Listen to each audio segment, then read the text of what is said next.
Hey guys, what's up? So in this quick video, I'm going to show you how you can get this clown filter on Instagram. So this is a filter. To get this filter, what you have to do, okay, go to Reels, okay.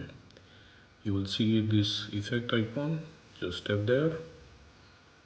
Now search for clown.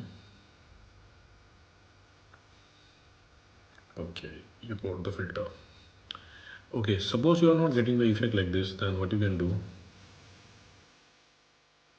okay, visit this website. Link to this website I'll give you in the description box below. So here in this website you will see the effect icon. Just tap there.